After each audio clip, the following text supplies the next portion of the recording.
मैं जैसे ही घर आया तो माँ की आवाज़ सुनाई दी। दिन भर ना जाने अपने कमरे में क्या करती रहती है। सारा काम मुझे ही करना पड़ता है। मैं चुपचाप अपने कमरे में चला गया। देखा तो सुधा फ़ोन पर शायद अपनी छोटी बहन से बातें कर रही थी।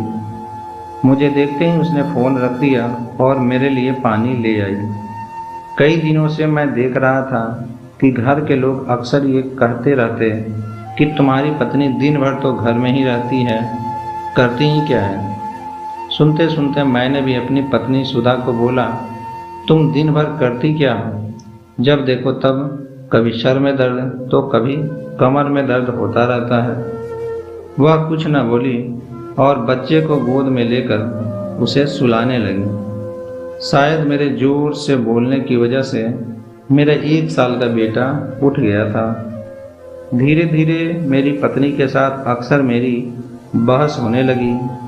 एक दिन मैं तंग आकर उसे मायके छोड़ आया और अपने बेटे को लेकर घर आ गया। शाम हो गई थी। मैं अपने बच्चे को कंधे पर लेकर उसे सुलाने की कोशिश करने लगा, मगर वह नहीं सो रहा था। शायद उसे भूख लगी थी।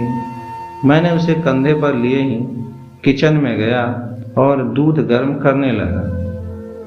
तभी उसने मेरे कंधे पर ही पेशाब कर दिया, जिससे मेरी शर्ट पूरी भीग गई। मैंने वैसे ही दूध को गिलास में लिया और पिलाने के लिए कमरे में आया। मैंने उसका डायपर बदला, उसे दूध पिला दिया, फिर उसे कंधे पर लेकर थपकी देने लगा। कुछ देर बाद वह सो गया। रात के 9 बज चुके थे। मुझे भूख लग रही थी। किचन में जाकर देखा, खाना ठंडा हो चुका था। सब लोग सो चुके थे। सुधा मुझे हमेशा गर्म खाना ही देती थी, क्योंकि मुझे ठंडा खाना खाने की आदत नहीं थी। मगर आज मुझे ठंडा खाना ही खाना पड़ा। मैंने आधा खाना ही खाया था कि लाइट कट गई। मैं खाना छोड़कर अपने बेटे के पास आ गया और उसे हाथ वाले पंखे से हवा करने लगा। मुझे डर था कि गर्मी से कहीं उठ ना जाए। अब मुझे नींद आने लगी थी, मगर हवा करना भी जरूरी था, नहीं तो वह उठ जाता। मैं सोचने लगा, अगर सुधा होती तो मुझे खाना गर्म करके देती और बच्चे को हवा भी करती, मुझे जागना न पड़ता। रात की 1 बजे लाइट आई। मैं सोने के लिए जैसे ही लेटा कि मेरा बेटा रोने लगा। मैंने देखा कि उसने फिर से पेशाब कर दिया है। मैं डायपर बदलने लगा, मगर उसने तो पोटी कर दी थी। फिर मैं उसे वॉशरूम में ले गया और धोया। इससे पहले मैंने कभी डायपर भी नहीं बदला था। बस सुधा को नसीहत देता रहता था कि बच्चे को साफ सुथरा रखा करो। मगर आज जब खुद कर रहा था तो समझ आ रहा था कि वह क्या क्या करती थी। रात के 2 बज गए थे। मेरी आंख कब लग गई पता ही नहीं चला।